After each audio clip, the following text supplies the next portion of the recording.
विद्यार्थी जो चैनल से जुड़े हैं, उन सभी विद्यार्थियों को आज मैं हार्दिक रूप से धन्यवाद देता हूं और आप लोग को यही सलाह देता हूं कि जिस तरह से आप प्रतिदिन समय दे रहे हैं, इसी तरह से अगर समय देते चले गए तो खास तौर पर जो केमिस्ट्री की समस्या है वो आप लोग को दूर कर दूंगा, ऐसा मेरा दावा है। और जैसा कि प्रत्येक वर्ष यानी जो केमिस्ट्री का क्लास मेरा किया उसका कैसा परफॉर्मेंस रहा आप लोग देखे भी, मार्केट में आया भी, जो कि अपने मुंह से नहीं बच्चों से पूछ करके भी पता लगा सकते हैं कि ऐसा कोई क्वेश्चन नहीं मिला जो एग्जाम में उसे पढ़ाए हुए से अलग रहा। या तो वो ऑब्जेक्टिव क्वेश्चन हो, या तो न्यूमेरिकल हो, या तो थ्योरी पोर्शन हो। इसलिए मैं सभी बच्चों को ये सलाह दूंगा कि आप क्लास एब्सेंट न हो, क्लास पर डेज करें। तो चलिए, इनऑर्गेनिक केमिस्ट्री में मेटलर्जी जो टॉपिक चल रहा था, जो हमने धातुओं का निष्कर्षण की बात कर रहे थे, एक्सट्रैक्शन ऑफ मेटल की बात कर रहे थे, उसका हम लोग चौथा स्टेप पर पहुंच गए थे।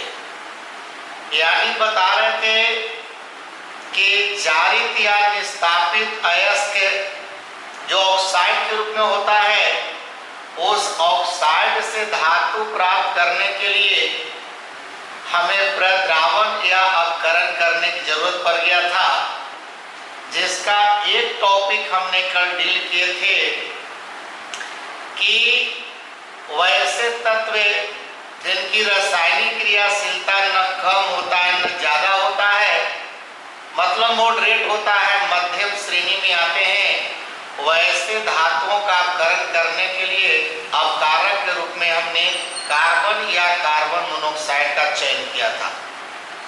और हमने बतलाए थे कि किस धातु को अपकृत करने के लिए कौन सा अपकारक सुटेबल होगा, इसके लिए हम एक डायग्राम बताएंगे जिसको एलिंघम डायग्राम भी कहते हैं। लेकिन उस एलिंघम डायग्राम के पहले हम लोग कुछ अपकारक के बारे में पढ़ना चाह रहे थे या देख रहे थे एग्जाम्पल में, तो वही एग्जाम्पल पहले आप लोग को थोड़ा सा हम क्लियर कर रहे हैं। ठीक है सभी बच्चे ने समझ रहे हैं आप लोग, किसी को दिक्कत नहीं होना चाहिए। तो देखिए, कल कार्बन या कार्बन मोनोऑक्साइड के द्वारा रिड्यूस होने वाला, अपकृत होने वाले मेटल्स की कहानी बताए थे।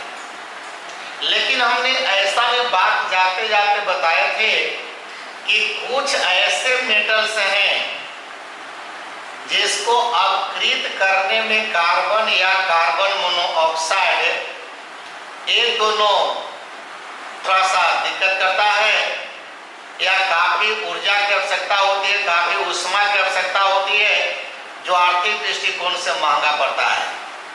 तो वैसे धातुओं को अपकृत करने के लिए या धातुओं को प्राप्त करने के लिए हम नए ढंग के अपकारक का चुनाव किया, और वो अपकारक देखिए एल्युमिनियम रहा। तो इस एल्युमिनियम अपकारक के द्वारा कैसे कैसे धातुओं का हम लोग निष्कर्षण करते हैं, इसकी कहानी आज करेंगे। तो आज कहानी करने से पहले सभी बच्चे चैनल को सब्सक्राइब कर देंगे और उसके बाद आगे की कहानी सुनेंगे हम लोग। तो आइए अब आगे देखा जाए। हमने बता रहे थे कि कुछ धातु, अब कुछ धातु में देखिए आपको नाम दिया है मैंगनीज, क्रोमियम, वेंडियम, टाइटेनियम, ये सभी देखिए आपका डी ब्लॉक का मतलब मेटल है ना। कल जो एग्जाम्पल लिए थे डी ब्लॉक से भी दिए थे, एक हम पी ब्लॉक से 3 को लिया था। लेकिन आज जो एग्जाम्पल के रूप में जो हम ले रहे हैं, ये सब के सब देखिए डी ब्लॉक का मेटल्स है, जिसको आप ट्रांजिशन मेटल भी कहते हैं। अब ऐसे धातुओं को अपकृत करने के लिए कार्बन यानी असमर्थ होता है, या फिर कहिए कि इसमें काफी ऊष्मा की जरूरत पड़ता है। लेकिन और अगर ज्यादा ऊष्मा दे देते हैं वहां पर भी प्रॉब्लम हो जाती है। वो प्रॉब्लम क्या होती है कि ये सारे मेटल जो है इसको अगर कार्बन के साथ मिक्स करके और उच्च ताप, अगर ज्यादा ताप अगर देना शुरू कर देते हो तो ऐसी स्थिति में ये सब मेटल्स धातु कार्बन के साथ ही अभिक्रिया कर लेता है। बात समझिए। तो आपने धातु प्राप्त करने के लिए अपकारक का प्रयोग करे हो और ये सब धातु अपकारक के साथ ही यानी कार्बन के साथ ही अभिक्रिया करके कार्बाइड बना लेता है, तो सोचिए आपको धातु नहीं प्राप्त होगी, दिक्कत होगी। तो इसी कठिनाई को दूर करने के लिए ये सब जो मेटल्स देख रहे हैं, ये चूंकि कल बताए हैं कि जितना सारा मेटल होता है, जितना सारा धातु होता है, वह स्वयं एक रिड्यूसिंग एजेंट है, स्वयं अपकारक होता है। कारक की पहले ही बताए हैं कि धातु के परमाणु जो होते हैं, एटम ऑफ मेटल्स, वह इलेक्ट्रॉन लूज करने की टेंडेंसी रखता है। भले ही कहिए कि कोई मेटल आसानी से इलेक्ट्रॉन लूज करता है और ये सब मेटल जो है थोड़ा सा कठिनाई से आपका इलेक्ट्रॉन लूज करता है, लेकिन ऐसी बात नहीं कि इस सब में अपकारक का गुण नहीं है, इसमें भी है। इसका मतलब इससे अत्यधिक यानी आपका अपकारक गुण वाला एलिमेंट या पदार्थ का चयन करना होगा। तो इन सभी से जितना सारा मेटल का नाम लिखाए हैं, इन मेटलों से अल्युमिनियम में अपकारक का गुण ज्यादा होता है। इसलिए ऐसे धातुओं को निष्कासित करने के लिए हम लोग अल्युमिनियम का ही प्रयोग अपकारक के रूप में करते हैं और इसलिए इस प्रोसेस का नाम होता है एल्यूमिनोथर्मिक विधि, एल्यूमिनोथर्मिक मेथड। चूंकि यहाँ पर अपकारक के रूप में चयन किए हैं अल्युमिनियम का, तो अल्युमिनियम का कर रहे हैं, इसलिए इस प्रोसेस मेथड का नाम पड़ गया एल्यूमिनोथर्मिक विधि। अब थर्मिक, थर्म से बना थर्मिक, मतलब कि इस विधि के अंतर्गत जो रिएक्शन होगी वह रिएक्शन होगा आपका यानी ऊष्माक्षेपी होगा, यानी एक्सोथर्मल होगा। तो एक्सोथर्मल होगा। अब थर्मिक का मतलब ही होता है ऊष्माक्षेपी, जहाँ ऊष्मा का उत्सर्जन होता हो, इसलिए यहाँ पर नाम पड़ गया एल्यूमिनोथर्मिक विधि। और इस विधि में जो भी रिएक्शन होती है वह रिएक्शन के बाद रिएक्शन में काफी अधिक मात्रा में ऊष्मा उत्सर्जन होता है। बस समझ रहे हो ना क्या होता है? जब अपकारक के रूप में अल्युमिनियम का प्रयोग कर रहे हो और तब यहाँ पर जो अभिक्रिया होती है, इस अभिक्रिया में काफी अधिक मात्रा में ऊष्मा उत्पन्न होता है, इसलिए ऐसे अभिक्रिया को थर्मिक अभिक्रिया, थर्मिक रिएक्शन भी कभी कभी कर देते हैं, क्योंकि यह काफी अधिक ऊष्मा का उत्सर्जन होता है। इसलिए इस विधि के द्वारा जो धातु मेटल प्राप्त होगा वह मेटल प्रायः यानी गलित अवस्था में प्राप्त होगा, यानी द्रवित अवस्था में प्राप्त होगा। जैसे कि यहाँ एग्जाम्पल के रूप में देख के लिए हैं आपका यानी क्रोमियम ऑक्साइड। अब क्रोमियम ऑक्साइड में अल्युमिनियम को मिला करके मिक्स करके जब गर्म करते हैं तब यहाँ से अल्युमिनियम देखिए ऑक्सीजन को लेकर के अल्युमिनियम ऑक्साइड बना लिया और क्रोमियम धातु देखिए आपको यहाँ पर प्राप्त हो गया। जैसे कि यहाँ पर देखिए मैग्नीज माने आपका ट्राई ऑक्साइड चल रहे हो। अब मैग्नीज की अपेक्षा अल्युमिनियम में अपकारक का गुण ज्यादा होता है, इसलिए अल्युमिनियम देखिए ऑक्सीजन को यहाँ पर खींच लिया, मतलब यहाँ पर मैग्नीज ट्राइऑक्साइड को यह ब्रीथ कर दिया और ये देखिए अल्युमिनियम ऑक्साइड बना लिया और मैग्नीज को देखिए अलग कर दिया। इसी प्रकार से देखिए यानी हेमेटाइट जिसका अपकरण का कल काम हम किया था कार्बन के द्वारा, कार्बन मोनोऑक्साइड के द्वारा। तो अगर हेमेटाइट से लोहा प्राप्त करते हो और अपकारक के रूप में कार्बन या कार्बन मोनोऑक्साइड का प्रयोग करते हो तो अपेक्षाकृत ज्यादा ऊष्मा देना पड़ेगा। लेकिन अगर वही एल्युमिनियम का प्रयोग करते हो तो आपको हीट कम देना पड़ेगा, ऊष्मा कम देना पड़ेगा, क्योंकि स्वयं यहाँ ऊष्मा क्षेत्रीय अभिक्रिया होगी, काफी अधिक मात्रा में ऊष्मा उत्पन्न होगा। तो इस हालात में देखिए आयरन आपको अलग प्राप्त हो गया और एल्युमिनियम ऑक्साइड अलग प्राप्त हो गया। इसी रिएक्शन का देखिए प्रयोग हम करते हैं बिल्डिंग करने में। कभी कभी सड़क के किनारे आप लोग जाते हैं, साइकिल का कोई पार्ट्स टूट जाता है या गाड़ी का कोई पार्ट्स टूट जाता है, आप जाते हैं दुकान पे, कहते हैं कि हमको बिल्डिंग करवाना है। तो एक बिल्डिंग होता है, एक सोल्डिंग होता है, देखे होंगे आप लोग। अब वहां पर क्या किए जाते हैं, देखे होंगे कि यहाँ पर देखिए ये एल्युमिनियम और हेमेटाइट, ये दोनों का मिक्स करके वो छड़ तैयार की जाती है। आप देखता है जहाँ पर गैस बिल्डिंग होता है वहां पर देखता है गैस के द्वारा जो होता है इसको गला करके, और जहाँ भी लोहा का कोई अंग है, पार्ट्स है, अगर टूट गया है तो वहां पर देखिए भर देता है, जिसको आप लोग का बिल्डिंग हो गया।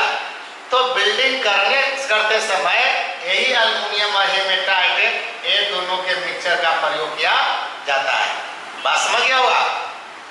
तो ये देखिए याद करना कि यहाँ पर ये सारा मेटल्स का अगर नाम आएगा तो यहाँ पर कारक के रूप में एल्युमिनियम का चुनाव करेंगे। याद हो गया दिमाग में।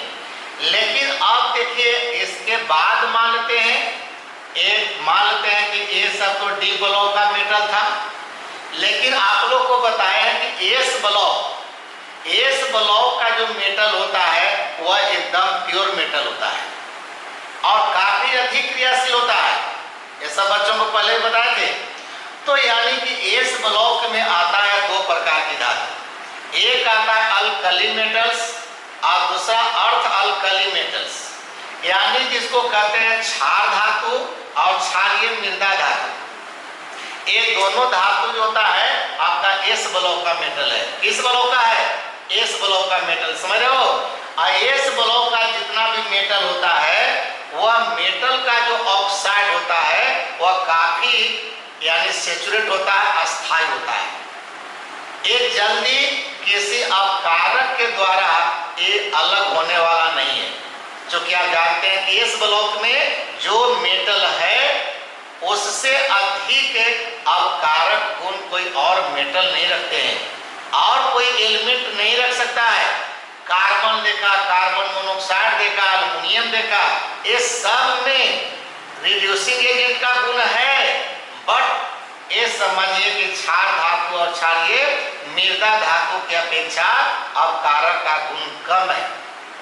सबसे ज्यादा अपकारक का गुण है तो यही समझिए कि आपका दो प्रकार का जो मेटल है इसमें अपकारक का गुण सबसे ज्यादा है। इसलिए क्षार धातु के ऑक्साइड या क्षारीय मृदा धातु का अगर ऑक्साइड हो और इसे तुम चाहता कि किसी अपकारक के द्वारा इसको अलग कर दें हम, तो इम्पॉसिबल है, संभव नहीं है।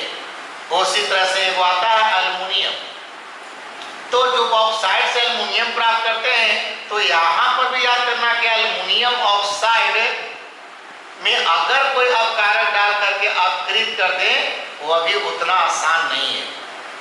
तो ऐसे याद कीजिएगा ऑब्जेक्टिव के लिए कि अल्कली मेटल माने क्षार धातु, क्षारीय मृदा धातु और एल्युमिनियम, इसका जब भी निष्कर्षण करना होता है तो अपकृत करते समय माने अपकरण करते समय हम लोग विद्युत का प्रयोग करते हैं, करंट का प्रयोग करते हैं और विद्युत धारा की सहायता से, और तब जाकर के ऐसे माने धातु के हाइलाइड को या ऑक्साइड को या हाइड्रोक्साइड को हम लोग अपकृत करते हैं, उसको माने अपघटित कर देते हैं।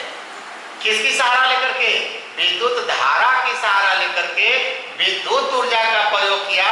जबकि ऊपर में जो हमने चर्चा कर रहे थे वहां उष्मा एनर्जी माने हीट एनर्जी की बात कर रहे थे, लेकिन यहाँ पर हमको विद्युत ऊर्जा का प्रयोग करना पड़ता है। इसलिए ऐसे मेटलर्जी को इलेक्ट्रिक मेटलर्जी भी कहते हैं। ऊपर में जो चला था थर्मल चला था, तो थर्मल मेटलर्जी माने जहां पर हीट का प्रयोग कर रहे थे, लेकिन यहाँ पर हम करंट का प्रयोग कर रहे हैं। इसलिए ऐसे मेटलर्जी का नाम इलेक्ट्रिक मेटलर्जी भी होता है या विद्युत धातु कर्म भी कहा जाता है। बात समझ में?